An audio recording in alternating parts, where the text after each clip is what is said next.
हनुमान चालीसा में कितनी ताकत है और ये मैं पूछना चाहूंगा कि आज के इस जीवन में हनुमान जी हमारे बीच हैं।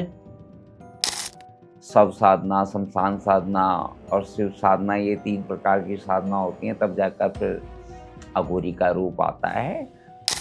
एक इंसान, एक व्यक्ति पर अगर कोई काला जादू कराए और वो व्यक्ति बहुत ही ज्यादा पूजा पाठ करता हो, क्या उस पर काला जादू का असर होगा या नहीं होगा? कोई ये कहे कि मेरे शरीर के अंदर काली आ रही है या महादेव या भैरव आ रहे हैं, अगर उनके सर के ऊपर से भी वो निकल गए ना, कई हजारों किलोमीटर ऊपर से भी, तब भी उनके सर के कई हजारों करोड़ों टुकड़े हो जाएंगे। बेताल आज भी है, जो उस टाइम का जो विक्रमादित्य जी ले जाते थे उज्जैन में। वीडियोस बनाकर गलत तरीके की गलत धारणाएं लोगों को बता देते हैं कि ये तरीका है करण पिशाचनी को पाने का, और लोग वो कर रहे हैं कि मेरे को भी मिल जाए करण पिशाचनी, जिससे मैं अपना फ्यूचर में अमीर बन जाऊं, करोड़पति बन जाऊं, दुख खत्म हो जाए। इस बात में कितनी सच्चाई है कि ये होती है, नहीं होती? Hello everyone, welcome to our podcast. तो आज का जो पॉडकास्ट होने वाला है, हमारे साथ एक ऐसे गेस्ट मौजूद हैं इस स्टूडियो में।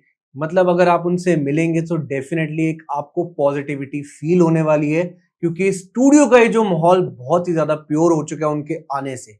तो जी, आज हम बात करने वाले हैं आचार्य सिद्धार्थ जी के साथ, जो कि एक साधक हैं, और आज हमें बताएंगे जीवन की सच्चाई।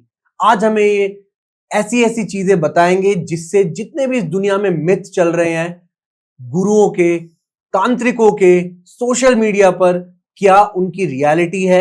आज हम इस पॉडकास्ट में उनसे डिस्कस करने वाले हैं और आज हम जानेंगे कुछ सुपर नेचुरल पावर्स के भी बारे में। सो बने रहिए, ये पॉडकास्ट उन लोगों के लिए होने वाला है जो लोग इन चीजों में बहुत ही ज्यादा रुचि रखते हैं। सो नमस्कार, राधे राधे, कैसे हैं आप? ओम नमः शिवाय, जय भैरव। ओम नमः शिवाय। तो मैं आपसे एक चीज पूछना चाहूंगा कि जैसे कि अभी हमने भगवान का नाम लेके हमने इस पॉडकास्ट की शुरुआत की, लोग आज की डेट में बहुत ज्यादा ये जानना चाहते हैं कि भूत होते हैं, पिशाच होते हैं, प्रेत होती हैं, आत्माएं होती हैं, क्या सच में होती हैं? और अगर होती हैं तो कैसे एक इंसान को इस चीज के बारे में पता लगाया जा सकता है? आप अपनी भाषा में ये चीज हमें समझाइए। देखिए, ये सब योनियां होती हैं, अपने कर्मों के आधार पर ये सब योनियां मनुष्य को प्राप्त होती हैं। और भूत, प्रेत, पिशाच, डंकनी, डायन, चुड़ैल, गंधर्व, किन्नर, ये योनियों के वर्ग हैं। जैसे इंसान के होते हैं, छोटा आदमी, बड़ा आदमी, गरीब आदमी, अमीर आदमी, उसी तरह से ये भी एक क्वालिटीज होती हैं। फिर इसके बाद साधनाओं की लाइन पर आते हैं, तो उसमें भी योगिनियाँ हैं जो माँ भगवती के साधक होते हैं और जो भगवान भैरव को पूजते हैं, क्योंकि पहले भगवान भैरव को ही पूजना पड़ता है, क्योंकि वो क्षेत्रपाल और दिक्पाल होते हैं। जी। तो उनकी साधना से भी कई सारी चीज़ें प्रकट होती हैं, और पहले सब वही प्रकट होते हैं, भगवान सीधे ऐसे नहीं किसी के पास आते हैं। पहले इस तरह की जो बुरी शक्तियाँ होती हैं, अब बुरी कहें या अच्छी कहें, देखिए काम तो साधक के ऊपर है कि उनसे अच्छा कराएगा या बुरा कराएगा। काम तो वो हर प्रकार के करते हैं, पर आजकल क्या है कि अब हर किसी इंसान को पैसा चाहिए, और पैसे के चक्कर में इंसान उनसे गलत काम कराता है। तो बस यही सब चीज़ें हैं। होती सारी चीज़ें हैं, ऐसा कुछ नहीं है कि नहीं है। शिव पुराण में इसका साफ-साफ उल्लेख है कि ये योनियों का पूरा है। गरुड़ पुराण में भी इसका उल्लेख है कि इस तरह की सब योनियाँ होती तो हैं। आचार्य जी, आप मेरे को एक बात बताइए कि आज की डेट में ये जितने भी साधक हैं जिनके पास भरपूर ज्ञान है, उनके पास राइट है कुछ भी ऐसी एक्टिविटी करने का, कुछ भी ऐसा काम करने का जो किसी के जीवन को हानि पहुंचा सके? देखिए, साधक तो एक दूसरा शब्द हुआ, ये सब लोग अपने आप को तांत्रिक बताते हैं। जी। तांत्रिक तो एक शब्द ही अलग हो गया, वो तो एक पराकाष्ठा होगी, वहाँ तक तो पहुँचना फिलहाल बहुत कम लोगों के लिए संभव होता है। हाँ, साधक होते हैं और साधना करना कोई गलत भी नहीं है, पर आप साधना किस भगवान की और किस रूप में और किस तरीके से आप कर रहे हैं, उसका यूज़ कर रहे हैं, मिसयूज़ कर रहे हैं, उसके ऊपर डिपेंड होता है। अब जब हम किसी भी भगवान या देवी की साधना करते हैं, तो उसमें होता क्या है कि जैसे हमने जो भी साधना करी, जो भी हमारे गुरु ने हमको मंत्र दिया, तो हमने उसके हिसाब से उसकी पूजा उपासना करनी शुरू करी और मंत्र का जाप करना शुरू किया। उसकी भी संख्या होती है, वो संख्या के हिसाब से उसका जाप होता है, समय सीमा होती है, उसके हिसाब से उसका जाप होता है। फिर उसके बाद उसको किया जाता है, तो अब जैसे मैं भगवान भैरव का ही साधक हुआ और भगवान भैरव को ही मानता हूँ। तो अब हम जैसे उनकी पूजा करते हैं, जी। तो जो भी उनके साथ जो चीज़ें चलने वाली होती है, तो वो जब हम वहाँ पर पहुँचने की कोशिश करते हैं या हम पूजा करते हैं, तो वो हमसे ये कहती है कि भई तुझे क्या चाहिए? देखो भगवान को सब पता है कि ये किस मकसद से आया है, क्या इसकी कामना है, क्योंकि भगवान अंतर्यामी है। उनको सब पता है, पर ठीक। वो फिर भी एक बार टेस्ट होता है, तो उसमें क्या होता है कि साधक ऐसा होता है कि कई बार अब ये तो एक सामाजिक जीवन है, कई प्रकार के लालच होते हैं इंसान को, तो वो उनको गलत डायरेक्शन में ले लेता है और उन्हीं को भगवान भैरव समझ लेता है, उनके गढ़ों को ही और कहता है कि भगवान भैरव मेरे पास आ गए। पर ऐसा नहीं होता, वो मार्ग से भटक जाता है, फिर वो उन्हीं से काम कराता है, उन्हीं से सब कुछ करता है, उन्हीं से वो पैसा कमाता है और सारी क्रियाएँ करता है। पर ये गलत तरीके हुए और ये सब चीज़ें इस तरह से नहीं करना चाहिए और इस तरह के राइट्स किसी के पास भी नहीं है। जैसे किसी को मारना है या कुछ भी करना है, तो इसकी जजमेंट तो भगवान के पास है ना और महादेव ही संहारक हैं और महादेव के पास ही ऐसे एक भगवान हैं, जिनके पास संजीवनी विद्या है, जो किसी मृत को भी जीवित कर सकते हैं। वैसे तो गुरु गोरखनाथ जी के पास भी ऐसा माना गया, नाथ संप्रदाय के पास भी ये होता है। गुरु न गोरखनाथ के पास भी ऐसा माना गया, वो भी रुद्र के 12वें अवतार माने जाते हैं। पर महादेव के पास ही एक संजीवनी इस तरह की विद्या है, वही मारते हैं और वही बचाते हैं। तो हम इंसानों को या साधकों को किसी को भी मारने का अधिकार नहीं है। अधिकार बिल्कुल नहीं और ये बिल्कुल गलत बात है और कई लोग इस तरह की बातें बोलते हैं कि मैं तो कईयों का मारण किया हुआ है। अरे भैया, मारण क्या है तो आप कहाँ जाओगे और किस जगह जाओगे? अब बोलने में शर्म भी नहीं आती है लोगों को, कुछ भी बोल देते हैं कि हमने मारण किया हुआ है। अरे भैया, मारण ऐसे थोड़ी ना होता है या ऐसे कोई तो हो छोड़ना है आचार्य क्या? जी, आप मेरे को ये बताइए कि मारण क्रिया क्या है फिर? लोग आज की डेट में कहते हैं कि हमें आप हमारे पास आइए, हम ऐसी मारण क्रिया कराएँगे दूसरी पार्टी पर कि जिससे उसका सब कुछ ही खत्म हो जाए, विनाश हो जाए उसका। मैं ये पूछना चाहूँगा कि एक तो उनके पास इतनी पावर कहाँ से आई? देखिए, मैं फिर बता रहा हूँ, अब जैसे भगवती है, उनके साथ योगिनियाँ होती हैं। ठीक है। अब इंसान के पास जब वो माता के रूप में उनको पूज रहा होता है, वो माँ की पूजा कर रहा होता है, पर अब उसका दिमाग जब वो उसको लालच मिलता है, कई तरह की सारी चीज़ें मिलती हैं, उसको ऐसा लगता है कि मेरे पास शक्ति आ गई है, तब वो योगिनी को ही उस तरह से समझ लेता है कि यही माता है, यही ये भगवान वाली है। बात है। अब उसमें भी कई तरीके हैं, कई मातृ रूप में, कई पत्नी के रूप में, कई बहन रूप में, इस तरह से भी समझते हैं। वो एक अलग मैटर हो गया और उसी तरीके से उनके साथ काम करते हैं, पर इनका अंत बड़ा बुरा होता है और इनसे ही वो सब काम कराए जाते हैं और ये उनके द्वारा ही मारण क्रिया और इस तरह की क्रियाएँ ये करवा देते हैं और उनके साथ जो भी उनका भोग-भाग हुआ होता है, वो उनको देते हैं और यही एक चीज़ें हैं और हर उसमें ये होता है, पर मारण क्रिया होती है, ऐसा नहीं मैं कह रहा हूँ कि मारण ठीक है। क्रिया नहीं होती, मारण के मंत्र होते हैं और वो करना उचित नहीं है। किसी को भी मारने का अधिकार तो फिलहाल हमारा नहीं है और वो तो भगवान की जजमेंट है कि वो कब किसको मारेगा। और मैं तो इस और बात को बिल्कुल भी नहीं मानता कि कोई तांत्रिक या कोई साधक जी, किसी को मार सकता है।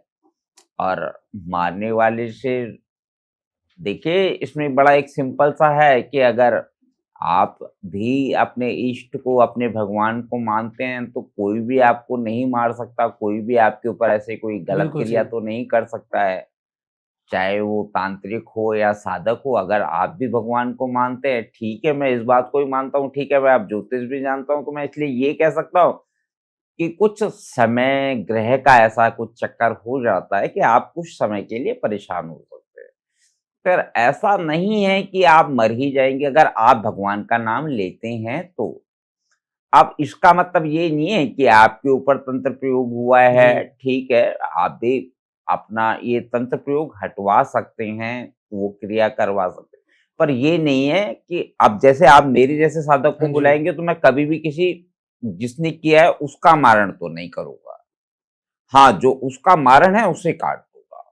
ये मैं कर सकता हूँ और ये मैं बोलता हूँ।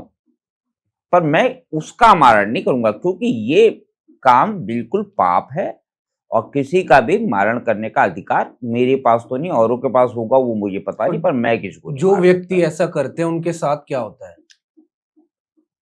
देखिए, अब उनके साथ क्या होता है उनका तो अब ये योनियाँ रखी ही किस लिए गई हैं? ये भूत, प्रेत कई-कई हज़ारों वर्ष इनकी आयु है और गरुड़ पुराण में साफ-साफ इसके जी, बारे में लिखा गया है कि कितने-कितने हजार वर्ष से एक भूत की, प्रेत की, इन सब की आयु होती है। तो उसके हिसाब से ये भी भोगते हैं, ये इतने साल भटकेंगे। क्या बात कर रहे हैं? बिल्कुल ऐसा ही होता है बाबू। और अगर कोई ये सोचे, अब मैं आपको बताता हूँ एक सीधी-सी बात, अगर कोई व्यक्ति इस तरह की नेगेटिव चीज़ों को रखता है और उसके नाम पर एक ठीक है पंचतत्व तो वो भी विलीन होगा ही। अगर मुस्लिम है तो अपना उसका भी कब्र खोदा जाएगा और चाहे वो मुस्लिम भी साधक हो। तो आप सबका अपना-अपना नियम है, तो जब ये लोग जाते हैं तो फिर इसके बाद भी लोग क्या करते हैं, इनको छोड़ते नहीं हैं।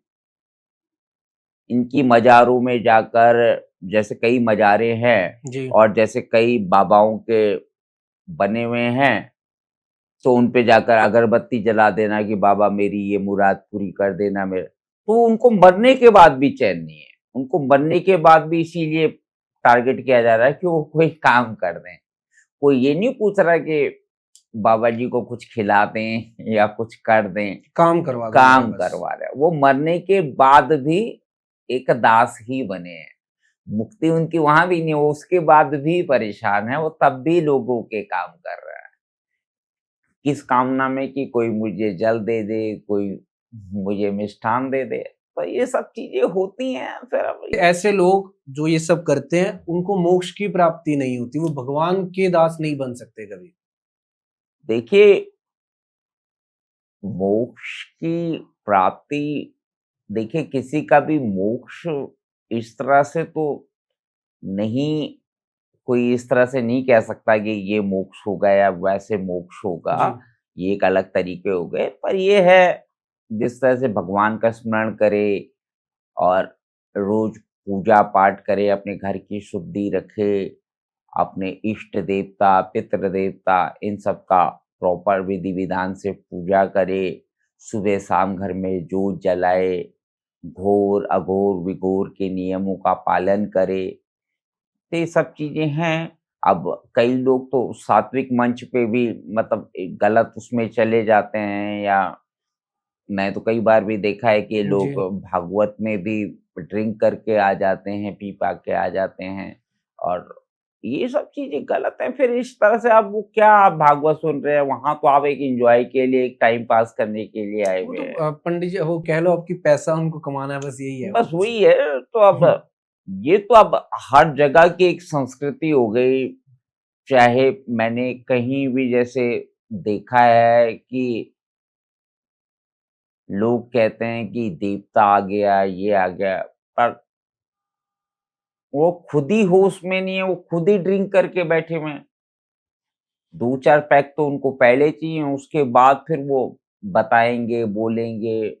और मैंने ये भी देखा है कि वो लोग पहले उस घर में भोजन करते हैं, उसके बाद फिर वो पूजा करते हैं, जो रात की पूजाएँ होती हैं, जिसमें देवी-देवताएँ नचाए जाते हैं।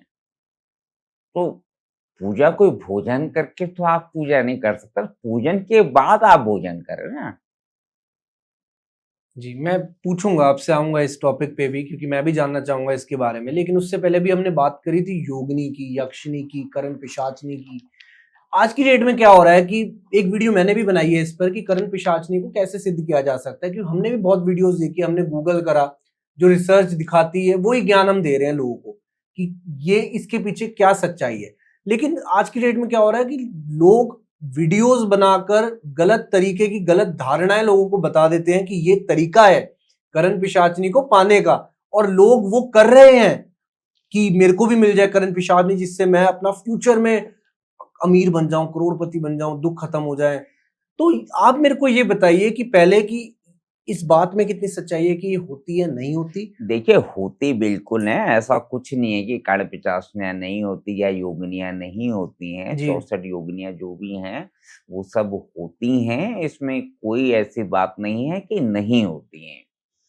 अब अप्सराएँ भी होती हैं, कई तरह की शक्तियाँ हैं, जो भगवती के साथ चलती हैं ओके। और ये सब चीज़ें हैं, पर इसको मतलब इस तरह से सिद्ध करना या किसी एक मिशन के लिए कि पैसा कमाने के लिए या अपने शारीरिक सुखों को पूरा करने के लिए या आर्थिक सुखों को पूरा करने के लिए, ये चीज़ उचित नहीं है।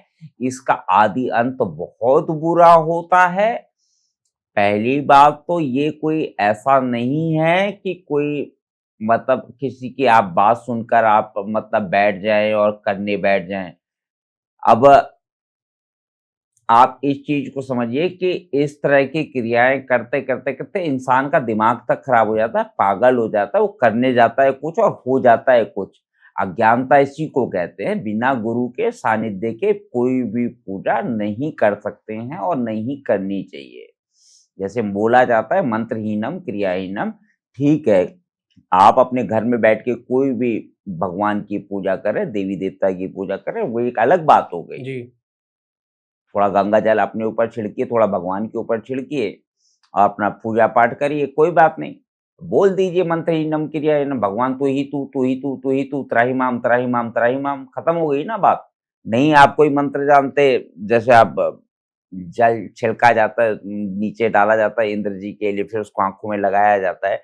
ठीक है, कई तरह का नियम है पूजा में। अब जो नहीं जानता है तो वो बोल देना भगवान तू ही तू, तू ही तू, तू ही तू, त्राहिमाम, त्राहिमाम, त्राहिमाम, खत्म हो गई बात। जब उसने भगवान को ही सब कुछ वो कर दिया और त्राहिमाम गलतियों की माफी मांग दी, तो फिर कौन उसको क्या कर रहा है? वो कोई बात नहीं हुई। पर इस तरह की पूजा करना है, ये योगिनी पूजाएँ करना, अब या ये कर्ण-पिशाचिनी की पूजा करना, अब इसमें कई तरह की चीज़ें होती हैं। कर्ण-पिशाचिनी में भी कान पे बहुत गंदी-गंदी चीज़ें लगाई जाती हैं। अब इस तरह की बातें क्या ये बोलनी मैं और वही तो कह रहा हूँ, हाँ, तरीका भी बहुत गलत हाँ, तरीके से हाँ, बताया गया, लेकिन हाँ, होता है ये। हाँ, होता है और लगाई लेकिन इसमें जाती हैं। काफ़ी चीज़ें होती हैं जो नहीं बताई अब बताई मैं गई। आपको बताता हूँ, जैसे कर्ण-पिशाचिनी जी। में होता क्या है, जहाँ तक मैं जानता हूँ, जहाँ तक मैंने समझा है, जितना मैंने देखा है, ठीक है, ठीक है। मेरे भी 1-2 बार 2-4 बार पाले पड़े हैं इनसे, क्या तो बात है! होता है कि ऐसा होता है कि कर्ण-पिशाचिनी ये बता देगी कि तेरा नाम ये है, तू यहाँ से आया, तेरे बाप का नाम ये है। वो सब बता देगी, दादा का नाम भी बता देगी और कितने बच्चे, क्या तेरी बीवी और ये वो प्रॉब्लम बता देगी मतलब। पर उससे भविष्य पूछ के देखो। अब प्रॉब्लम कहाँ आती है कि जब वो इतनी सारी चीज़ें आपकी पहले की आपके घर की बता देती है, तो अब वो जो भविष्य बताती है, तो आदमी उसको फट देने से मान लेता है, विश्वास कर लेता है, विश्वास कर इसको लेता तो सब है। वो पता है। क्या यार, इसे तो उसको सब पता है। हाँ। अब वो कहता है यार, लाख 2 लाख रुपए में क्या फ़र्क पड़ता है? दे दो, छोड़ो, छोड़ो। कई-कई लाख वो लोग रुपए दे देते हैं, तो अब उस तरह का वो है। तो अब लोग उनको कोई देवी, कोई कुछ कई नामों से पुकार लेते हैं, तो अब वो भी एक तरह से अब योगिनियाँ होती हैं। अब इस तरह की चीज़ें हैं, मैं चलो। आपसे पूछना चाहूँगा कि दिखती कैसे है? कि क्या इनकी अपीयरेंस क्या होती है? देखिए, जो भी पंच तत्वों में चला गया या चली गई, ये एक हवा है ठीक है, और हवा को देखा नहीं जाता है, इनको महसूस किया जाता है। ठीक है, और अब क्या होता है कि इंसान की एक सोच होती है। अब भगवान राजा राम किसने देखे? किसी ने नहीं आपने देखे, देखे, सोच मैंने में देखे, नहीं देखे। पर भगवान के फोटो बनती हैं, जी, मूर्तियाँ बनती हैं, कहीं वो गोरे दिखाए जाते हैं, सफ़ेद एक ब सुंदर प्रक्रिया, सुंदर हाँ, तरीके से दिखाया जाता है जिससे दिखाया कि लोगों को जाता है। अच्छा लगे। अब जैसे अयोध्या में जो मंदिर बना है, वहाँ पर भी बड़ी भव्य और बहुत अच्छी बड़ी मूर्ति, सुंदर बड़ी मूर्ति सुंदर बनाई गई मूर्ति है। है, बहुत जो सुंदर। उसको देखेगा वो एकदम भाव विभोर होगा जी, और रोना तक आता है लोगों को, इस तरह की फीलिंग्स होती हैं इंसान के बिल्कुल मन सही। के अंदर। तो अब ये तो एक मतलब हमारी सोच है कि हम भगवान को किस तरह से बना रहे हैं। अब हमने सोचा कि काली जीभ निकाल के, मुंड की माला पहन के, हाथ में वज्र लेकर आती है। भाई अगर वही हम उसको उस दृष्टि से देखें कि वो माँ के रूप में आ रही है, माँ के रूप में आ रही है, तो वो तो एक प्रेम के रूप से आ रही है ना। तो वही वाली बात होती है। अब जैसे भैरव भगवान को बड़ा उग्र बताया गया है और होते भी वो उग्र ही हैं, वैसे तो महाकाली भी बहुत उग्र है, पर ऐसा नहीं है। अब जो उग्र रूप को नहीं साध सकता है या नहीं कर सकता, वो भगवान बटुक भैरव की पूजा करे। उनके भी कई रूप हैं और कई उनकी विधि-विधान है, सबके अलग-अलग मंत्र हैं।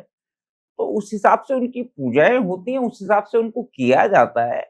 और ये तो भाव होता है कि आप किस भाव से भगवान को पूजा कर रहे हैं, उसी भाव में भगवान प्रकट होते हैं। ऐसा नहीं है कि भगवान आके आपको डराएँगे, ये एक भ्रांति है कि भगवान ऐसा या भगवती ऐसी, ऐसा कुछ नहीं है। और ये तो एक सिंपल सी बात है समझने की कि भगवान का ना कोई आकार है, वो तो एक निराकार है। अब निराकार को आपकी दृष्टि से नहीं देखा जा सकता ना, आप तो उसको मन से देखेंगे। तो जो लोग इनको देखना चाहते हैं लाइक करण पिशाचनी, योगिनी, अपने मन की जो जैसे मन में सोचेंगे वैसे इनको दिखेंगी वो चीज़ें। वैसे ही इनको जैसे दिखेंगे। सोचना चाहेंगे वो हाँ, वैसी हो वैसे जाएँगी। ही इनको दिख सुंदर जाएँगे। होंगी, हाँ। सुंदर सोचेंगे तो सुंदर होंगी। नहीं, नहीं, सुंदर में तो उसमें अप्सराओं के या योगिनियों के कई रूप है, कई कहा जाता है योग। कि कर्ण पिशाचिनी बहुत सुंदर होती है, इतनी इंसानी शरीर से 100 गुना ज़्यादा सुंदर नहीं, होती है। योगिनियाँ और भी ज़्यादा सुंदर होती हैं। अच्छा, हाँ, अप्सराएँ और भी ज़्यादा सुंदर होती हैं। मतलब इंसानी रूप से कहा जाए कि बहुत ही ज़्यादा सुंदर हाँ, होती हैं ये बहुत चीज़ें। ही ज़्यादा सुंदर होती है। और अब जैसे अप्सराओं में जैसे मेनका भी हैं और कई सारी हैं, अब इस तरह से नामों का क्या उल्लेख करना है, जी, पर होता है ये सब चीज़ें हैं। अब आप उनको किस कामना से, अब मोस्टली आज की डेट में जो लोग इनको जो कोशिश करते हैं, अब देखिए जो तंत्र के साधक हैं, साधक एक अलग बात हो गई, तंत्र जी, एक अलग चीज़ हो जी, गई। जो तंत्र के साधक हैं, कई बार क्या होता है कि वो अकेले वास करते हैं। ठीक है। मैं छोटा-सा बेस्ट एग्ज़ाम्पल देता हूँ, भगवान भैरव का ही आपको, योगिनियों पे नहीं जाते हैं, भगवान भैरव पे चल गए। तो वो भैरवी क्रिया करते हैं। अब भैरवी की जो क्रिया होती है, वैसे तो आप ये सुनने में चीज़ें बड़ी वैसी लगती हैं, पर जैसे उनको कोई लगता है कि हाँ भाई ये भैरवी के लायक है, क्योंकि उनके अंदर इतनी एनर्जी होती है, तो दूसरे के जो स्त्री है उसके अंदर भी इतनी एनर्जी होनी चाहिए। कि वो उस रूप को बर्दाश्त कर सके।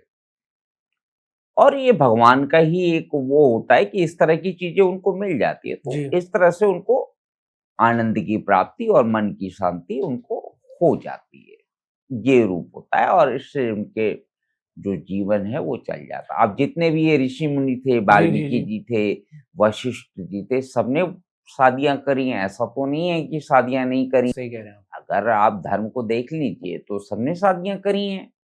किस ऋषि ने शादी नहीं करी है? कुछ ही ऐसे हैं ऋषि जो जिन्होंने शादी ब्रह्मचर्य का भी जो पालन करते हैं, ब्रह्मचर्य का पालन अपना किया, अपना है। नहीं तो काफ़ी ऋषियों ने तो करी ही है। अब वाल्मीकि जी ने भी तो की है और की है अब। मेरे को एक चीज समझाइए कि अभी हम अगर इनके बारे में बात कर रहे हैं, योगिनी के बारे में, इन्हीं से कार्य कराए जाते हैं, जो ब्लैक मैजिक भी लोग आज की डेट में करते हैं, हुँ, वो हुँ, इन्हीं से कराते हैं। तो हुँ। आज की डेट में क्या हो रहा है कि लोग ना शमशान घाट जाकर लोगों की बातें सुन के वो जो होती है प्रक्रिया होती है उसको कोशिश करते हैं पूरा करने की।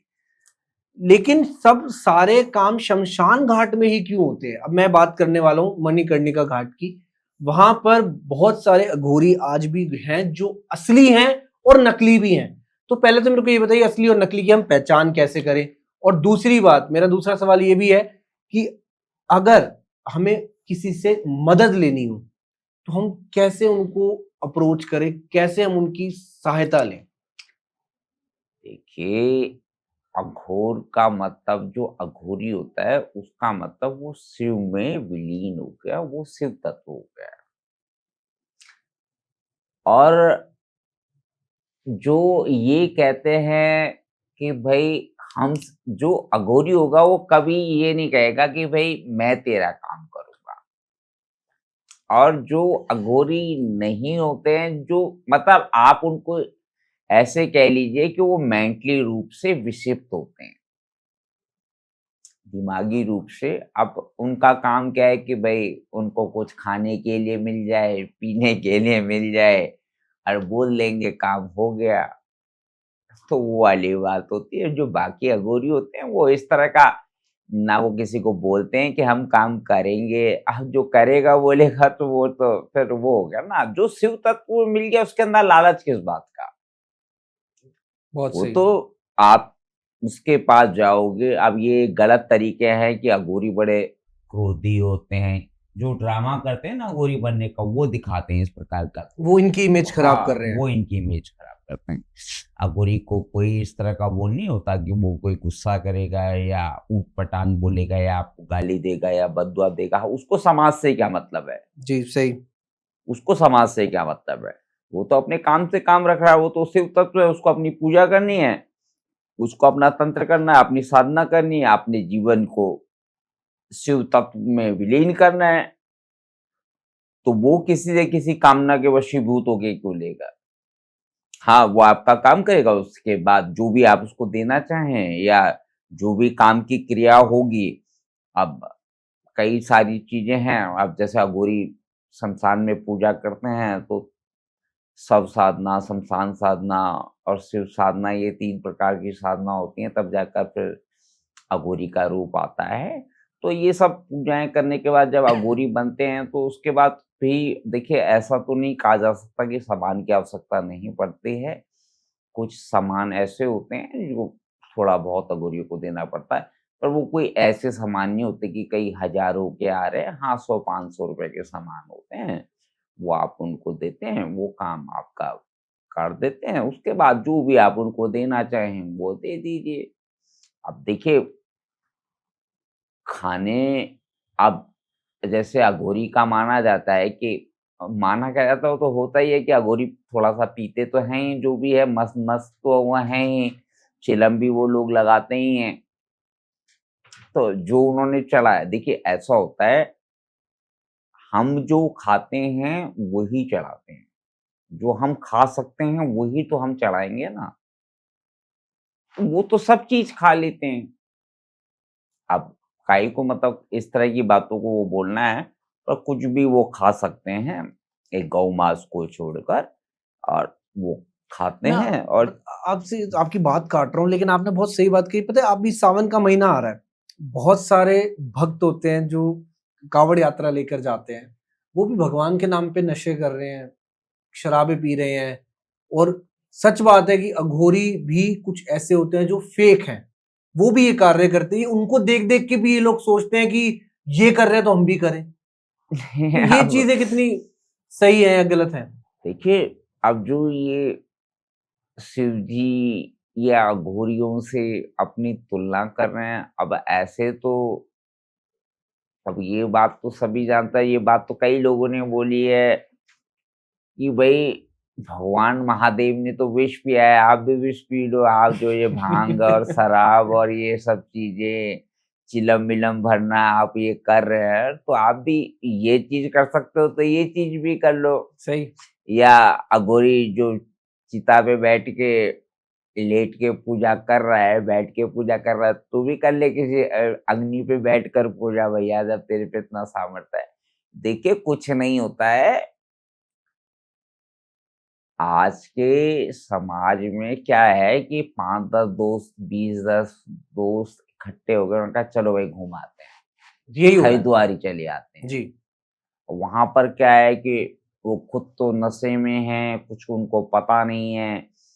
और अब ऐसी कई बातें होती हैं जो नहीं बोली जाती हैं, पर वो हरिद्वार पर ही, गंगा जी पर ही शौच-वौच सब कर बहुत देते मतलब हैं। बहुत शुद्ध स्थल है, ये शुद्ध तीर्थ स्थल स्थल है, है, उसमें भी तीर्थ ऐसा भी है, करते हैं। तो उस जगह पे ऐसा कर देते हैं। फिर पुलिस प्रशासन भी इनको कुछ इत ऐसा नहीं कर पाती स्ट्रिक्ट है। एक्शंस नहीं लेते हैं। हाँ, क्योंकि ये तो फिर लड़ाई झगड़े पे उतारू हो जाते हैं ना, तो तो ये बुद्धि ही गलत है। इनकी भ्रष्ट हो चुकी, खराब हो चुकी अब उस टाइम। बुद्धि भ्रष्ट नहीं है, अब वो तो नशे में है ना। हुँ।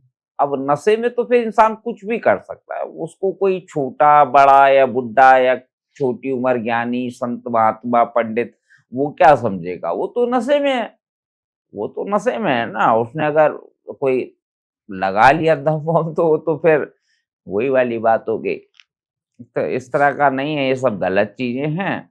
अब जैसे लोग ये कई-कई बड़ी-बड़ी टेम्पू-वेम्पू भर-भर के लोग जा रहे हैं और इतना तेज़ उन्होंने साउंड चला रखा है। और ऐसा नहीं है कि सभी कांवड़िए खराब है, बहुत अच्छे भी होते हैं और अच्छा भी है। और लोग इनके लिए भोजन का भी प्रबंध करते हैं, जगह-जगह पे टेंट भी लगाए जाते हैं और सही तरीके से कुछ लोग रहते भी हैं, कुछ ऐसा वो नहीं है। कुछ तो कुछ कुछ कुछ लोगों की वजह सांप्रदायिक से होते ये हैं इस तरह के लोग, जो इस खराब तरह हो की जाते हैं चीज़ें सब गलत कुछ। कर देते हैं, इस वजह से फिर वो सभी लोगों को लोग गलत कह देते हैं ना, ये वाली बात है। तो चलिए टॉपिक पर वापस चलते हैं। अभी हम बात कर रहे थे अघोरी की, हम उससे पहले बात कर रहे थे योगिनी की, यक्षिणी की। इनमें एक नाम आता है बेताल। ये बेताल क्या होता है? क्योंकि हमने बचपन से एक स्टोरी सुनी है विक्रम और बेताल की, जिसमें हमें बताया जाता था कि एक विक्रम एक राजा है, वो बेताल उनके पीछे चिपट जाता है और वो फिर पहेलियां बताता है जिससे कि, तो ये बेताल का जो इस कहते हैं ना, इसकी जो हमें खोज हुई है, वो हमें लगता है बचपन में हमने इन कहानियों से सुना है। लेकिन रियलिटी क्या है इस बेताल की? देखिए, बेताल होता है, इसमें ऐसी कोई दो राय नहीं। और बेताल आज भी है, जो उस टाइम का जो विक्रमादित्य जी ले जाते थे, और वो बेताल आज भी है उज्जैन में। जो पीछे श्मशान है, जो जंगल है, वहाँ पर वो बेताल आज वो भी है। आज भी है। आज भी है। और वहाँ पर पूजा करना इतना आसान नहीं होता है। वहाँ पर बेताल अगर रुष्ट हो गया, अगर कोई मतलब ढोंगी दिख गया, तो वो उसको तत्काल दंड भी दे देता है। और दंड कैसा? दिमागी रूप से खराब कर देगा, कुछ ना कुछ कर देगा उसको। वो बोल नहीं पाएगा, सुन नहीं पाएगा, कुछ भी कर देगा। उसके अंदर तो असीम पावर है। वो तो मतलब यहाँ तक की पावर होती है कि वो तो सत्ता तक भी हटा सकता है। और ऐसे कई राजनीतिक है, ऐसी जगहें हैं जहाँ पर इनका प्रयोग हुआ है। और अब इस तरह से उल्लेख तो नहीं हो सकता है, पर होते हैं, बेतालों में पावर होती है, बेताल की सिद्धि होती है। पर इसके लिए इतनी शक्ति और इतनी साधना की आवश्यकता होती है कि आप बेताल से बात कर सको, या बेताल को आप पकड़ सको, या उससे काम करवा सको। तो मतलब लोगों के पास आज भी कुछ लोगों के पास ऐसी सिद्धियां हैं जिनके पास बेताल है, ये देखिए, कहना चाह रहे हैं आप? मैंने तो आज तक कोई ऐसा साधक नहीं देखा जिसके पास बेताल हो, पर मेरे जो गुरु हैं वो बताते हैं कि उन्होंने देखे हैं कि जिनके पास बेताल है, और तो इनसे क्या काम क्या कराए जाते हैं इनसे? इनसे कुछ भी काम कराया जा कुछ सकता भी? है। हाँ, कुछ भी काम करा, मैं बताया ना कि सत्ता तक ये चेंज कर सकते हैं, इतनी पावर इनके पास होती है। ये हर चीज़ पे चल जाते हैं, ये एक बहुत बड़ी एनर्जी होती है, और इसको इस तरह से भी नहीं हटाया जा सकता। इसको तो मतलब देखिए, अगर ऐसा होता है ना कि कोई भी जैसे देवी-देवता होते हैं, तो जैसे भूत-प्रेत जो भी आप ये योगिनी, हाँ बेताल जी, ये सब बोल रहे हैं, सबकी ना एक मर्यादा होती लिमिट होती है। है, लिमिट होती है, मर्यादा पे ये बँधे हुए होते हैं। अब जैसे कई बार जैसे आपने देखा कि ये देवी-देवता नाचते हैं, तो ये बोलते हैं कि भई जा तेरे को 21 दिन में असर हो जाएगा, या 11 दिन में तेरे को असर हो जाएगा, या 5 दिन में तेरे को असर हो जाएगा, या 1 महीने के अंदर तेरे को आराम हो जाएगा, तब तू ये काम करा लियो।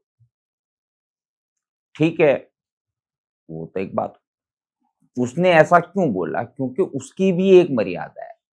जो भगवान के रूप में नाच रहे हैं, या जो शक्ति उन्होंने पकड़ी है, या जो भी उन्होंने किया है। देखिए, जो भगवान के रूप में नाच रहे होते हैं, बेसिकली होते कौन हैं? मैं आपको ये समझाने की कोशिश कर देता हूँ।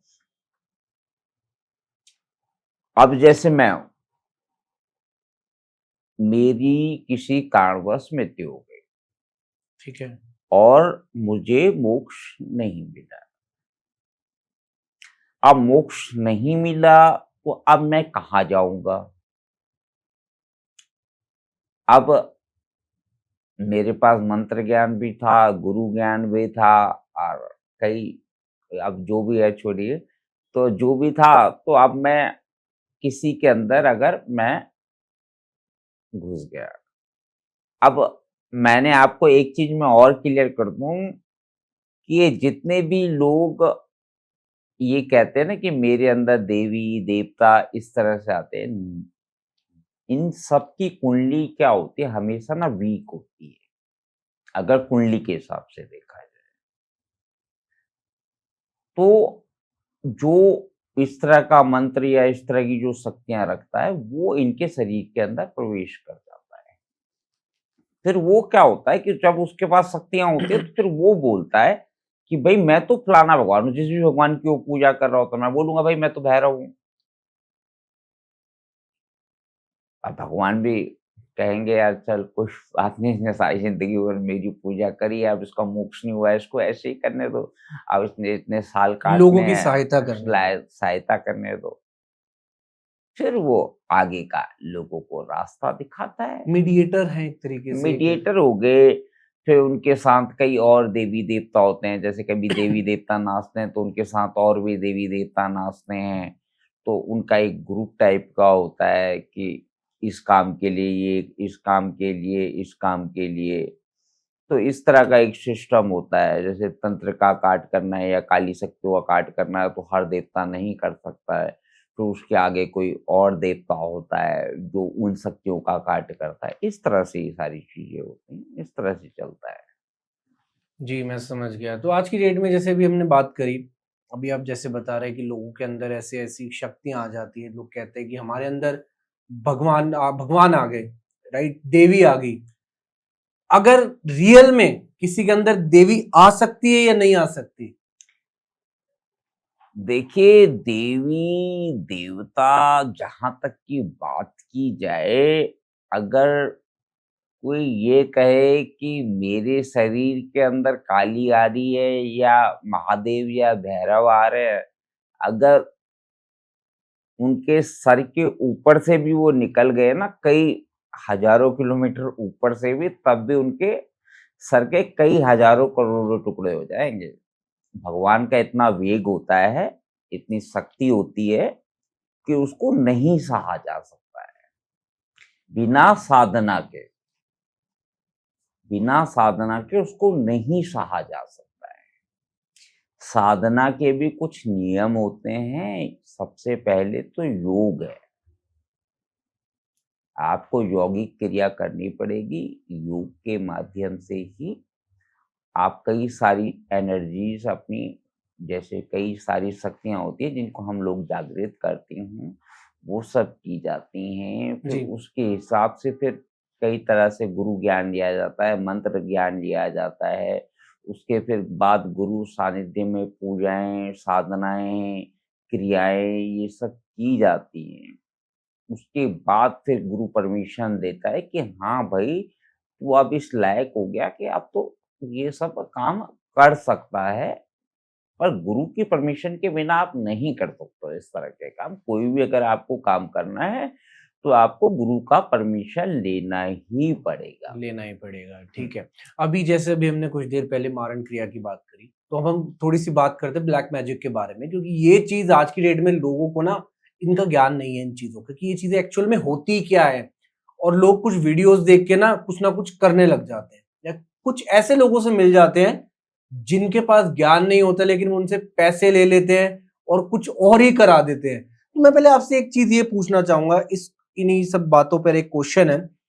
एक इंसान, एक व्यक्ति पर अगर कोई काला जादू कराए और वो व्यक्ति बहुत ही ज्यादा पूजा पाठ करता हो, क्या उस पर काला जादू का असर होगा या नहीं होगा?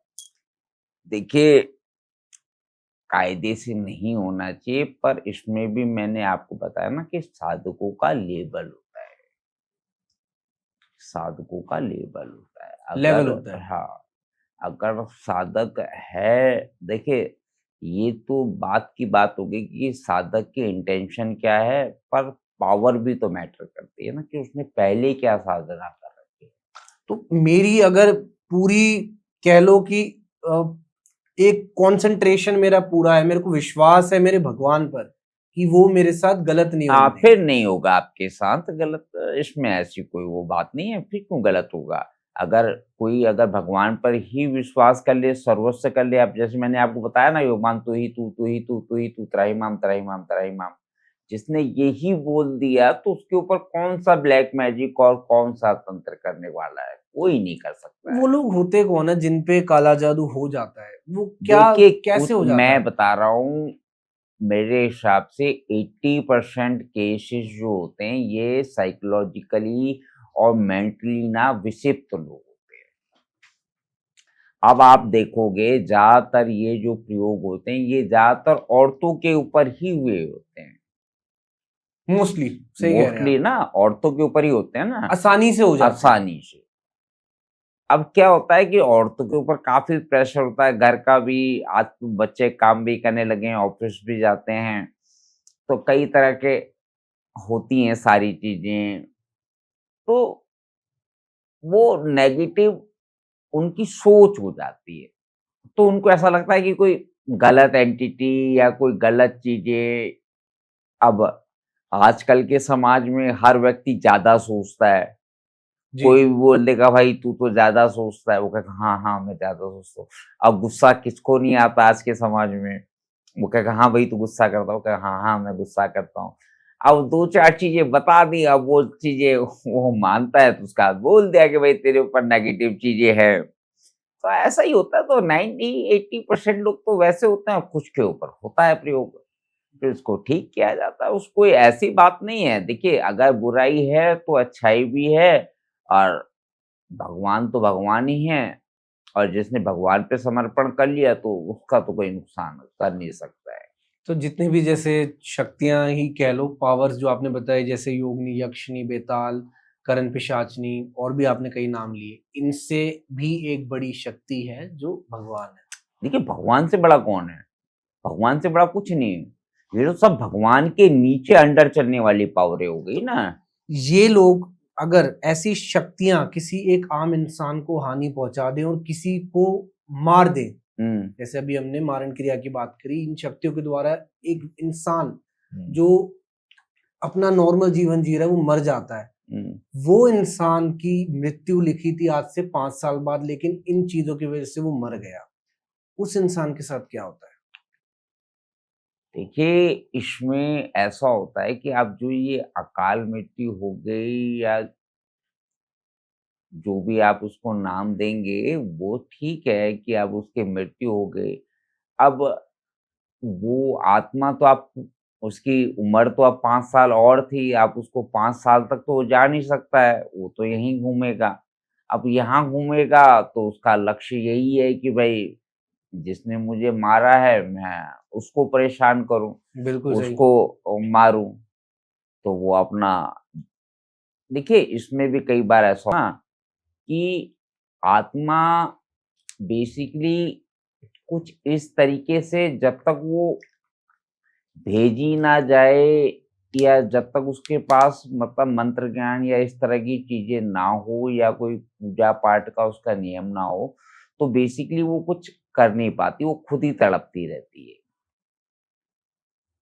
वो खुद ही तड़पती रहती है, जैसे जल के लिए, कई सारी चीज़ों के लिए, इसीलिए पिंडदान और श्राद्ध-व्राद्ध किए जाते हैं, तो इन्हीं के लिए वो तड़पती रहती है। और बाकी अगर कोई पावरफुल है और आपने उसको मार दिया, तो वो फिर आपसे बदला लेगी। और जैसे आपने पिक्चरों में भी देखा होगा कि नाग मर जाता है, तो नागिन बदला लेती है, तो उसी तरह का ये भी एक प्रोसेस है। अगर आत्मा के अंदर शक्ति है, तो जी। वो भी अपना करेगी कुछ ना कुछ हिसाब-किताब, तो वो भी कहीं न कहीं उसको नुकसान तो पहुँचाएगी, ऐसे तो छोड़ेगी नहीं वो भी। तो अभी हमने थोड़ा बहुत जान लिया, काफ़ी कुछ जान लिया आपसे इन शक्तियों के बारे में, लेकिन मैं आपसे एक चीज़, आपने अभी एट द एंड कही भगवान से बड़ी कोई शक्ति नहीं है। तो अगर एक इंसान हनुमान चालीसा का पाठ करता है, उसको पता है कि अगर उसके पास कोई नेगेटिव एंटिटी है, उसको कोई परेशान करने वाली है, अगर वो हनुमान चालीसा का पाठ करता है, तो डेफ़िनेटली वो शक्ति उसको टच नहीं कर सकती। मैं आपसे ये पूछना चाहूँगा कि हमारे ग्रंथों में भी लिखा हुआ है कि भूत-पिशाच भी होते हैं, भगवान भी होते हैं। हनुमान चालीसा में कितनी ताकत है? और ये मैं पूछना चाहूँगा कि आज के इस जीवन में हनुमान जी हमारे बीच हैं? उसका क्या आप जवाब देना चाहेंगे? देखिए, हनुमान जी तो हैं, ऐसा तो कुछ नहीं है, कलयुग के तो वो जब तक कलयुग है, तो हनुमान जी तो हैं ही, फिर उसके बाद फिर दोबारा से युगों का आगमन होगा। इसमें भी कई सारी कथाएँ हैं, फिर मैं आपको कभी आगे बताऊँगा। पर ठीक है, हनुमान जी हैं, वो कलयुग में वास करते हैं और ऐसा वो नहीं है, पर जो हनुमान जी का आप ये बोल रहे हैं कि जैसे ये मंत्र बोला भी जाता है, चौपाई भी है, भूत पिशाच निकट नहीं आवे, महावीर जी। हनुमान महावीर जब नाम हुँ। सुनावे। तो भूत पिशाच जब वो होते हैं तभी तो मतलब हनुमान जी भी होते हैं ना, जिसको शंका हो तो वह इस चीज़ को पढ़े। तो अब जैसे मैं शिव भागवत की शिव पुराण की बात कर रहा, शिव पुराण तो काफ़ी बड़ा प्रोसेस हो गया, तो हनुमान चालीसा में भी लिखा हुआ है, तो वो भी है। देखिए, हनुमान चालीसा अपने आप में बड़ी परम शक्तिशाली है, पर क्या लिखा है, जो 7 बार पाठ करे मतलब 100 बार। अब 100 बार पाठ अगर कोई एक बार में कर लेता है, तो फिर हनुमान चालीसा बहुत ज़्यादा पावरफुल है। वैसे तो हनुमान जी का नाम ही अपने आप में बहुत पावरफुल है, ऐसा कुछ नहीं है। फिर भी अगर मैं ये कह रहा हूँ कि अगर किसी को हनुमान जी को ही अपना पूजनीय और आराधनीय बनाना है, तो वो 100 बार बैठकर हनुमान चालीसा का पाठ करे, तो उसके सारे काम बन जाएँगे। और आपके माध्यम से मैं एक काम आपको एक ऐसी चीज़ बताता हूँ, जी, जिससे भी लोगों को काफ़ी फ़ायदा मिलेगा। जी, देखिए, अगर कभी भी आप किसी विवाद में या कोई भी काम आपका रुका हुआ है, ठीक है। तो आप अर्ली मॉर्निंग नहा धो के सुंदरकांड का पाठ कर लीजिए और पूरी सुंदरकांड आपको पढ़नी है। और पढ़ने से पहले भगवान राम जी को याद करना है, फिर उसके बाद सुंदरकांड पढ़नी है, राम जी की आरती करनी है और उसके बाद फिर हनुमान जी की आरती और चालीसा आपको करनी है। तो ये तो वही बात होगी कि अगर आपको हनुमान जी को बुलाना है तो श्री राम का नाम लीजिए, हाँ, वो देखो वो तो है ही। कृष्ण जी को बुलाना है राधा जी रानी का राधा नाम जी लीजिए, हाँ, हाँ, महादेव को बुलाना है तो पार्वती पते हर हर महादेव बोलिए। बोलिए। देखिए इसमें भी क्या है ना जो मैं आपको इसका बता रहा हूँ, तो ये भी आपको 21 दिन तक संकल्प के साथ करनी हर पड़ेगी। दिन? हाँ, सुंदरकांड 21 दिन आपको सुबह के समय आप कर लीजिए इसको।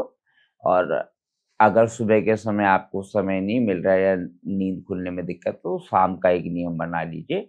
वैसे हनुमान जी की पूजा शाम को भी होती है, कई जगहों पे ऐसा भी माना जाता है कि हनुमान जी की पूजा सुबह नहीं होती क्योंकि हनुमान जी ना सुबह राम जी की पूजा कर रहे होते हैं। अच्छा, इसलिए हनुमान जी की पूजा शाम के समय करना भी उचित माना गया है, उसमें कोई ऐसी बात नहीं। और पूजा तो पूजा है, कभी भी की जाए, वो भी स्वीकार्य होती है, पर शाम का समय ज़्यादा अच्छा है। आज कहते हैं आज की डेट में तो लोग नाम ही ले ले वही बहुत बड़ी बात है, नाम जप ही कर ले। नहीं, नाम जप कर ले, वो तो बहुत अच्छी बात है। मैं तो मतलब कोई इच्छा या कोई कामना वाली बात ठीक है, कर रहा हूँ। कोई अगर जैसे किसी की कोई प्रॉपर्टी नहीं बिक रही है या कोई भी कोई समस्या कह कोई लीजिए भी आप। अगर उसका कोई भी एक समस्या है, देखिए एक बात मैं आपको बताऊँ, बिना मरे ना स्वर्ग नर्क नहीं मिलता है। अगर हम ये सोचे कि हम फलाने से ये काम करा लें या उससे हम ये काम करा लें और हम पैसा दे दें, भाई ऐसा नहीं होता है। बिना मरे स्वर्ग नरक नहीं मिलता है, मरना तो आपको भी पड़ेगा। एटलीस्ट ज़्यादा नहीं तो थोड़ा बहुत तो मरना पड़ेगा। कहते हैं, हर कार्य के लिए आपको कुछ ना कुछ उसके लिए करना पड़ेगा, करना तो तब जाके पड़ेगा, आपको वो चीज़ ऐसा मिलेगी। थोड़ी ना होता है। बिना करे तो कुछ नहीं हाँ, मिलता। अब आप ये सोचो कि गुरुजी हमारे घर आ गए, मंत्र का ये कर रहे हैं और ये ऐसे मंत्र बोल। अरे भाई मैं तो बोल ही रहा हूँ, तू भी तो श्याम सदाशिव या कुछ तो बोल ले भाई। भाई कुछ ना कुछ तो अपना वो करना पड़ेगा ना। अभी मैं किसी के घर गया था तो केस था, मैं केस तो ऐसे नहीं बताऊँगा, तो उनके घर में वो 13 सदस्य थे, जॉइंट फैमिली थी, जी, तो किसी का कुछ प्रयोग था तो मैं गया हुआ था वहाँ पर। तब मैं कहा भाई चलो मैं कर देता हूँ।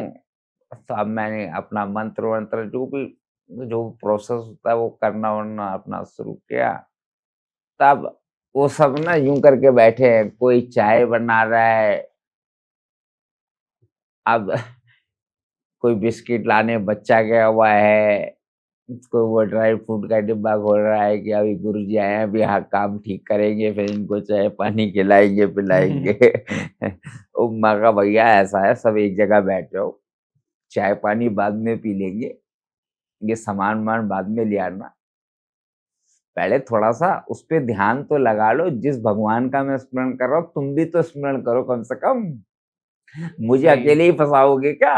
अकेले ही मारोगे क्या? भाई तुम भी तो ले लो थोड़ा-सा दाम। ठीक तो है। ऐसा भी होता है, तो ऐसा नहीं होना चाहिए, थोड़ा बहुत तो सबको ही करना ही चाहिए और ऐसा कुछ तो नहीं। अभी हमने जैसे हनुमान जी की बात करी, हनुमान चालीसा की बात करी, तो आज की डेट में हनुमान चालीसा के साथ बजरंग बाण भी बहुत ज्यादा प्रसिद्ध है, जो युवाओं में कह लो कि आजकल उसका भी लोग बहुत उच्चारण कर रहे हैं। तो मैं सिंपल सा मेरे को बताइए कि हनुमान चालीसा और बजरंग बाण में क्या अंतर है? देखिए, हैं तो दोनों ही तंत्रोक्त, पर वो प्रॉपर तंत्रोक्त है, उसमें ना दुहाई वाली प्रक्रिया है, बजरंग बाण में क्या है? बजरंग बाण। ठीक है। उसमें थोड़ा दुहाई का है, तो इसलिए क्या है कि अब ये अपना-अपना एक वो है, पर बजरंग बाण भी एक बहुत शक्तिशाली ऐसी चीज़ है, तो उससे भी काम करना या कोई भी इफ़ेक्ट को लेना बहुत ज़रूरी है। उसमें बोलते हैं निश्चय प्रेम प्रतीत ते विनय करे सन्मान, तेहि के कारण सकल शुभ सिद्ध करे हनुमान।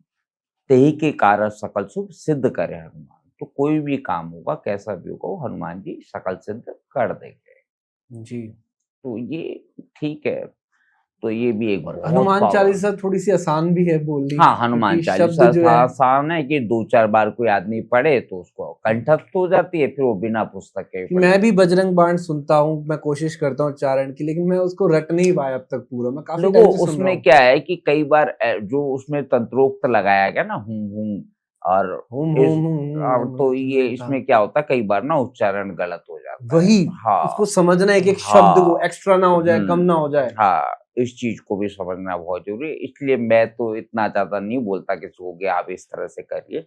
हनुमान चालीसा में मतलब ठीक है, अपना एक सिंपल वे हुआ और ठीक है, वो ज़्यादा ईज़ी प्रोसेस हो गया और बजरंग बाण में एक थोड़ा-सा प्रोसेस डिफ़िकल्ट हो गया। और आप मेरे को एक एडवाइस दीजिए उन लोगों के लिए कि जिन पर कोई ब्लैक मैजिक हो या कोई ऐसी नेगेटिविटी चीज उनको परेशान करने वाली हो या कर रही हो, क्या ऐसा वो अपनी रक्षा के लिए करे, या कोई पाठ पढ़े, हनुमान चालीसा पढ़े, कुछ भी, आप एक क्या एडवाइस करोगे उसको?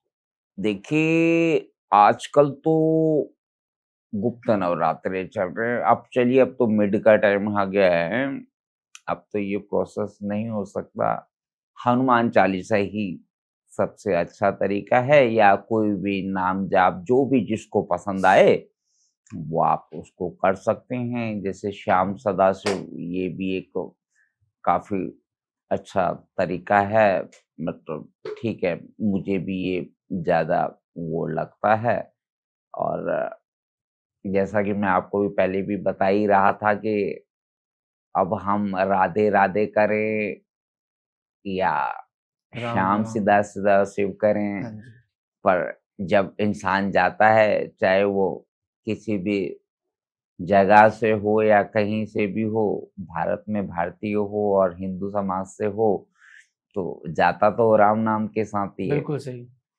तो अब इसमें ये तुलना तो नहीं हो सकती कि भगवान कौन-सा बड़ा है या कौन-सा छोटा है, वो तो आपके मन में जो भा जाए, आपको जो अच्छा लग जाए, वो एक अच्छा तरीका है, तो उसी का नाम ले लीजिए।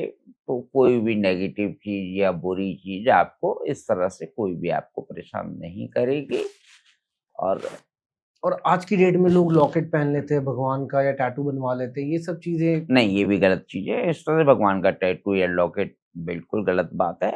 अगर देखिए, ऐसा होता है,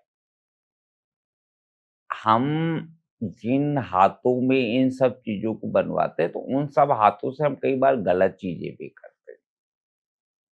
लेना-देना, पाप, पुण्य, ये सब चीज़ें जो होती हैं, ये हाथों से होती हैं। सही। अब ठीक है, अब है भारत, अब ठीक है, अब पाश्चात्य संस्कृति की तरफ जो जा रहा है, वहाँ के जो अब तो मीडिया का ज़माना हो गया है, तो अब उस तरह से लोग चीज़ें देखते हैं, तो उससे इम्प्रेस होके बनाते हैं। फ़िल्म स्टार भी बनाते हैं, तो क्रिकेटर लोग भी बनाते हैं, ठीक है, सबका अपना वो है। पर एटलीस्ट भगवानों का ना बनाएँ। वैसे अगर कोई बनाना चाहे तो वो ठीक है, अपनी इच्छा है, जो जिसको जो बनाना है वो बनाए। एटलीस्ट भगवान को या आप शिव जी को या वो एक अलग बात हो गई ना।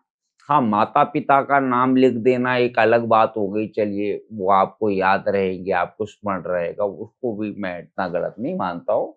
पर एटलीस्ट भगवान का अब लोग ज़्यादातर राधा कृष्ण या शिव जी का इस तरह से बना लेते हैं, तो ये एक ठीक तो तरीका नहीं हुआ मेरी समझ तो से। मेरा आपसे सवाल ये रहेगा कि आज की डेट में क्या होता है कि लोग तीर्थ स्थान पे जा रहे हैं, बहुत ऐसे ऐसे धार्मिक स्थलों पर जा रहे हैं, लेकिन क्या होता है कि उनके घर में शांति नहीं है, अपने पेरेंट्स से डिसरिस्पेक्ट करते हैं, अपने पेरेंट्स की नहीं सुनते, माँ बाप की कहते हैं उनके अगेंस्ट काम करते हैं, जिसकी वजह से माँ बाप भी कहीं ना कहीं परेशान रहते हैं अंदर से।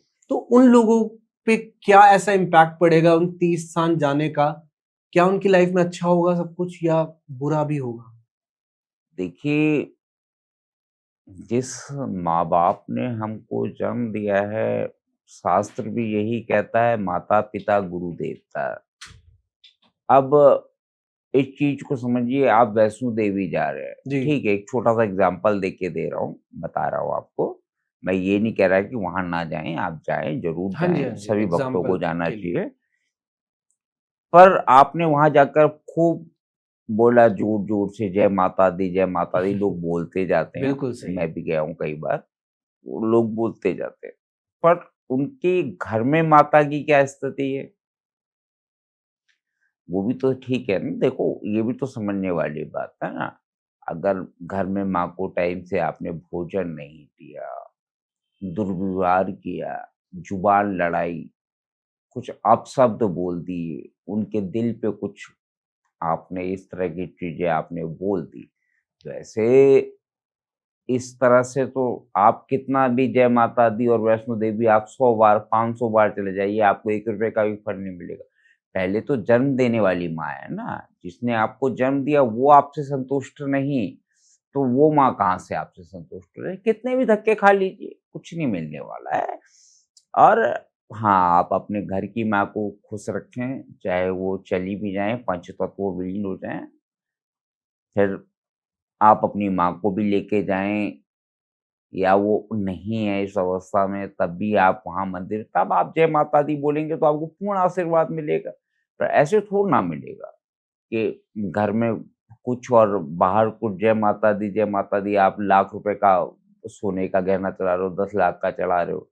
आप घर में माँ को कभी आपने साड़ी नहीं दिलाई। तो इस तरह से नहीं होती हैं बातें, इस तरह से नहीं है सिस्टम और ये गलत धारणा है।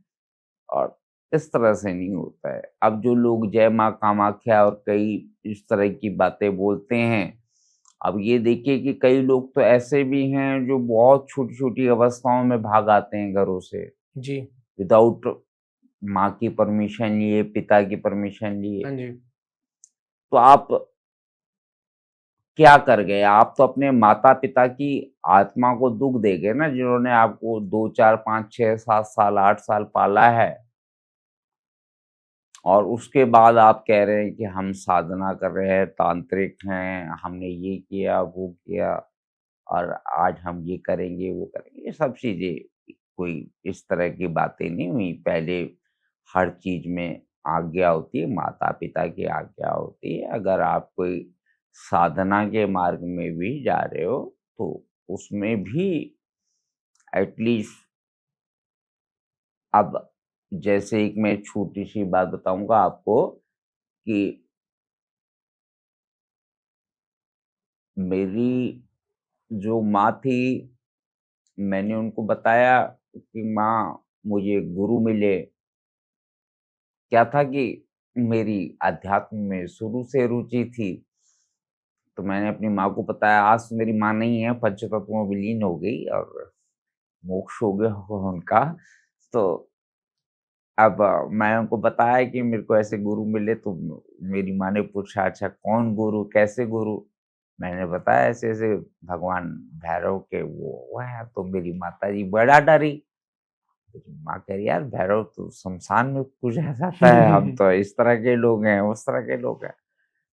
तब मेरी माँ नहीं मान रही थी, तो फिर मैंने अपने पिताजी को बोला, मैं कहा पिताजी ऐसी-ऐसी बात है।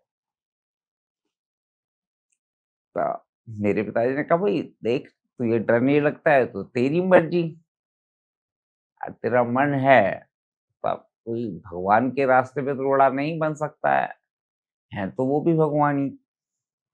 फिर मैंने माताजी को बताया, मैंने कहा माताजी पिताजी तो ऐसा कह रहे हैं, तो अब माताजी फिर भी ना माने। फिर मैंने बड़ी मुश्किल से उनको समझाया समझाया, पटाया जो भी कहे आप उसको।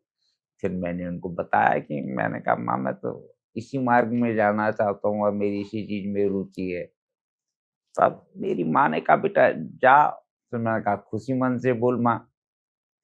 फिर मेरी माँ ने मुझे अनुमति दी और उसके बाद फिर मैं इस मार्ग में आ गया और तब से मैं यही काम करता हूँ। अभी जैसे आपने बताया कि आपको अनुमति मिली अपनी मदर माँ से, से अपनी माँ से। अब क्या होता है कि कभी-कभार माता-पिता के मुँह से भी कुछ अपशब्द निकल जाते हैं गुस्से में। हुँ। कभी बच्चों के लिए भी बच्चे कभी ज़्यादा परेशान कर देते हैं, हुँ, तभी हुँ। माँ-बाप बोल देते हैं। कुछ माँ-बाप होते ही क्रोधित है कि एग्रेशन वाला बिहेवियर होता है हो शुरू से। लेकिन मेरे को ये बताइए कि कभी-कभार कुछ ऐसा उनके मुँह से भी निकल जाता है, तो कितनी उनकी बात बच्चों पर लगती है या वो सच हो सकती है? कितने प्रतिशत एक चांसेज़ होते हैं कि अगर आपने माँ-बाप का दिल दुखाया, उन्होंने कुछ ऐसी शब्द बोल दिए आपको कि जिसकी वजह से क्या आपकी लाइफ पर भी इम्पैक्ट पड़ेगा और ये बात गुरु पर भी लागू होती है। गुरु भी अगर अपने शिष्य को बोल दे, तो कितना देखिए, पहले मैं माता-पिता का बता देता हूँ। देखिए, मैं जहाँ तक समझता हूँ और जहाँ तक मेरा ज्ञान है, तो माँ का दोष तो किसको नहीं लगता, और माँ का सिर्फ जो उसके अच्छे विचार होते हैं, जो उसने दुआएँ दी होती, क्योंकि माँ की दुआएँ लगती हैं। माँ के मतलब ऐसे नहीं है, कई माएँ, मेरी माँ भी बोल देती, "जा मर जा साले।" अब ठीक है, अब वो कोई मन से थोड़ी ना बोल रही है कि मर जा साले। अब वो किसी बात पे नाराज़ हुई, अब मुझे सब्ज़ी पसंद नहीं आई या कुछ भी कोई बात हो गई या छोटी-मोटी बात, हर घर की कहानी हर है ये। घर की कहानी होती है वो, बच्चे तो बच्चे ही होते हैं। बिल्कुल। अब कोई माँ ऐसे कोई बददुआ नहीं देती, और ना ही ऐसे किसी बच्चे का। हाँ, पिता का और गुरु का, ये मानने वाली बात है कि पिता का भी श्राप लगता है, और गुरु का श्राप तो ऐसा हो जाता है कि अगर गुरु ही सर से हाथ हटा ले, तो फिर तो शिष्य कहीं रहा ही नहीं, फिर जिसका कोई फिर उसका कोई अर्थ नहीं हुआ। गुरु तो गुरु ही हुआ और पिता पिता ही हुए। इनका तो आशीर्वाद बहुत ज़रूरी है, और इनका दोनों का दोष लगता है, और ये जन्मों पे भी लगता है, और मोक्ष की बाधा भी बनता है, जी। और ये इनके दोष से मुक्त होना भी बहुत बड़ी बात होती है। ऐसे नहीं होता है। इसको भी, दोष को भी गौ-हत्या के बराबर का दोष माना गया है, ब्राह्मण की हत्या के बराबर का दोष माना गया है। तो पिता और गुरु का भी दोष नहीं लेना चाहिए। चलिए, अब पॉडकास्ट को खत्म करने से पहले मैं आपसे एक चीज पूछना चाहूंगा। अभी हमने शुरुआत जब करी थी, हमने यक्षिणीकरण, पिशाचनी, इन सब चीजों के बारे में बात करी, तो आपका कभी लाइव ऐसा कभी एनकाउंटर हुआ इन चीजों से कि जब आप आमने सामने हो इन चीजों के? कोई भी ऐसा किस्सा जो आप हमारी ऑडियंस को बता सके? देखिए, ऐसी बातें, ऐसा तो चलिए आप पूछ रहे हैं, वो वाली बात है। एक बार की बात है कि मैं नेपाल में था, तो वहाँ पर मैं वहाँ पर भैरव जो हैं वो बहुत प्रचंड रूप में हैं। ओके। तो मैं अपना जो भी था, मेरा तामझाम और जो भी मेरा वो था, मैं अपना पूजा कर रहा था वहाँ पर। तो अब पूजा कर तो मैं भगवान भैरव की रहा था, पर बार-बार से पीछे से मुझे धक्का लग रहा था। तो ऐसा लग रहा था कि कोई पुश कर रहा है। तो मैं कहा, यार अगर भगवान होंगे तो वो आगे से आएँगे, पीछे से क्यों आएँगे? तो मैं थोड़ी देर तो फिर मैं अपना कंटिन्यू होता रहा, होता रहा, होता रहा। तो अब देखिए, इसका मतलब बताने का अर्थ ये है कि कहीं भी किसी को कोई भी मिल जाता है। तो मैं समझा नहीं उस बात को, तो अब उस टाइम पे थोड़ा छोटा भी था, और इतना मतलब ज्ञान भी नहीं था, तो मैंने थोड़ा-सा जल लिया, मैंने पीछे को फेंक दिया। अब पीछे को फेंका, तो मैंने पीछे को देखा तो था नहीं, और ना देखना चाहिए। तो वो तो मुझे गुरुजी ने बता रखा, थोड़ी दूर में मेरे गुरुजी पूजा जी। कर रहे थे। अच्छा। हाँ, तो अब वो एक किन्नर था। तो उसने ऐसा किया, उसने एक मैंने जब उसके ऊपर वो जल फेंका, पवित्र जल, तो पढ़ के फेंका मैंने। तो मैंने कहा, कोई अगर आत्मा-वात्मा होगी तो वो अपना साइड हो लेगी। तो उस किन्नर ने एक मंत्र इस तरह का बोला होगा, जो मुझे समझ आया कि मेरा जो सर था वो इतना भारी हो गया। मैं लगे मुझे सर की, मेरा एक सर नहीं है, कम से कम पचासों सर मेरे सर पे लगे हुए हैं, और सर इतना भारी, मैं समझ ही ना पाऊँ। अब मेरे मुँह से आवाज़ ना निकले, ना मेरे मुँह से मंत्र निकले, ना मैं गुरुजी, गुरुजी भी ना बोल पाऊँ, मैं हिल ना पाऊँ, मेरी गर्दन इधर ना उधर। फिर थोड़ी देर तो मैं ऐसे ही रहा। अब मैं कहा, यार अब क्या किया जाए? तो फिर मैंने बड़ा कोशिश किया, तो मैंने गर्दन पीछे करी, तो वो एक किन्नर था। तो देखिए, किन्नर समाज में भी तंत्र क्रिया होती है। ये भी एक मुर्गा देवी टाइप की इनकी एक पूजा विधि होती है। इसमें भी हिंदू मुसलमान टाइप का होता है इनमें। तो इसमें भी कभी बात करेंगे। इनका भी एक तंत्र का तरीका होता है। तो अब थोड़ी देर बाद जब मेरे गुरुजी की पूजा समाप्त हुई तो मेरे गुरुजी ने देखा कि इसके पीछे तो ये किन्नर बैठा हुआ है। ओके। हाँ, तब मेरे गुरुजी ने वहाँ से फेंका एक जल, तो वो भाग गई वहाँ से। तो अब गुरुजी को देखते ही मैं बेहोश हो गया, वहीं शमशान में ही। तो मेरे गुरुजी ने कुछ मंत्र-वंत्र बोले तो मैं उठ गया। तो अब मेरे गुरुजी हँस रहे। फिर उसके बाद फिर मेरे गुरुजी ने मुझे बताया कि बाबू इस तरह से नहीं करते हैं, कि इस तरह से जल नहीं फेंक रहे थे, फेंकना चाहिए था, तूने उसकी शक्ति को चैलेंज कर दिया, तब उसने तेरे को भी अपना रूप दिखा दिया। अभी आप उस लेवल पे नहीं हो कि आप उससे टकरा सको, क्योंकि उसकी आयु उस टाइम पे कम से कम, जो किन्नर था 50-55 साल की आयु थी, और मैं जो था उस टाइम पे 30-35 साल का था। तो आयु में तो अंतर था ही। तो अब आयु से देखिए, वैसे साधना के लिए कोई आयु की उम्र नहीं होती। लोग छोटी-छोटी उम्रों में भी साधना को सीख जाते हैं। Practice make man perfect. पर अब जो अगर सही तरीके से चलेगा, क्योंकि मंत्रों के जापों के हिसाब से ही साधना आपकी होगी ना। जी।